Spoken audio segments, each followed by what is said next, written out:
Allô, salam alaikum. J'aurais une question à vous poser concernant Zakat al-Fitra. J'écoute. Est-ce que vous pouvez m'en dire un peu plus, par exemple, parce que je vois que cette année, on est passé à 10 euros, c'est ça? 7. À 7 euros. Bah alors, ça dépend les mosquées alors. Ah bon? Donc, ouais, je voulais savoir sur quoi on indexait ce prix, en fait. Dire c'est à taux variable, c'est pas à taux fixe. Voilà, fixé au niveau national, hein. C'est des instances qui le fixent, ça, c'est pas... Donc, c'est compté comme denrée alimentaire, c'est ça? En fait, il y en a qui disent qu'on peut le donner en argent. Oui. Donc voilà, il y en a qui disent qu'on peut le donner en denrée alimentaire, mais on peut le donner en argent. On le donne à qui exactement? Il y a des personnes qui sont dans le besoin. D'accord. Et j'avais une deuxième question, si vous permettez. Il y a deux prières qu'il faut prier à voix basse. Et je voulais savoir pourquoi on les prie à voix basse et d'autres à voix normale.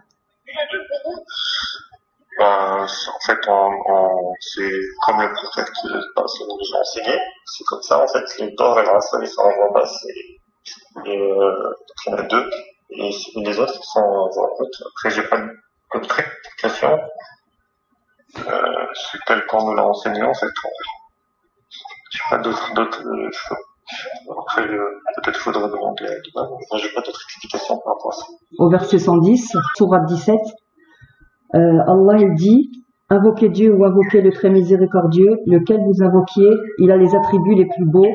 N'élève pas la voix dans la prière et ne l'y abaisse pas trop, mais suis entre les deux une voix moyenne. Et dit: louange est à Dieu, qui ne s'est jamais attribué d'enfant, qui n'a jamais eu d'associé dans le règne, qui n'a jamais eu de défenseur pour cause de faiblesse et proclame sans cesse sa grandeur.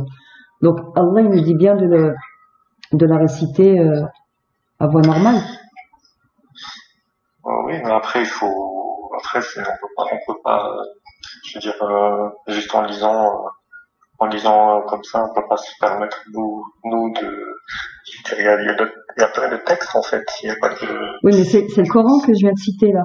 C'est le Kitab. Oui, tout à fait, mais je veux dire, on peut tout dire et n'importe quoi avec un texte, juste en lisant, on peut tout dire.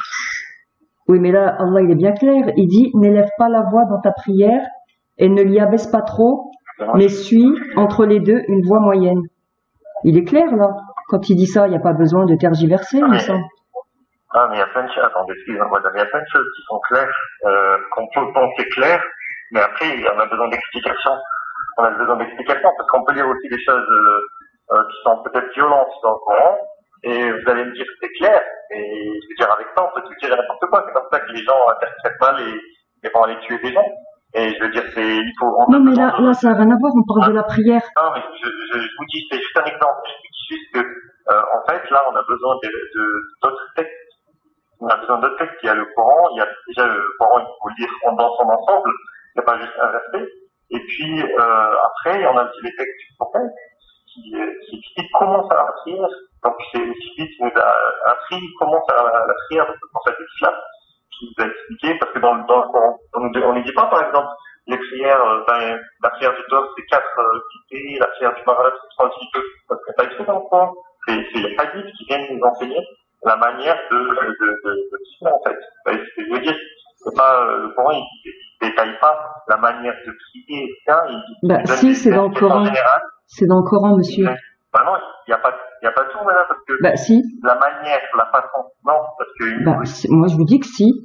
Comment? Je vous dis que si. Il y a tout dans le Coran. Quand Allah, il dit que Abraham a élevé les assises avec Ismaël. Donc la prière, si on la connaît aujourd'hui, c'est que on l'a appris d'Abraham, elle est générationnelle. Et il y a autre chose aussi. Dieu, il parle des inclinaisons du soleil. C'est-à-dire, on sait combien faire de prières par jour par rapport aux déclinaisons du soleil, c'est-à-dire, et ses extrémités. Donc, il est très précis aussi dans le Coran. Il nous ajoute des précisions. Mais il détaille pas la manière, en fait. Mais la manière, vous l'avez appris de qui, la prière? Comment vous avez appris à faire la prière? En fait, je vous dis juste, moi, je suis en train de juste vous dire qu'on a deux sources dans l'islam. On a le Coran et on a la Sunna, et le prophète Islam qui nous l'a appris. Donc là, il y a deux sources essentielles. Après, on a les savants qui interprètent tous ces textes-là. Non, c'est Abraham qui nous a appris la prière.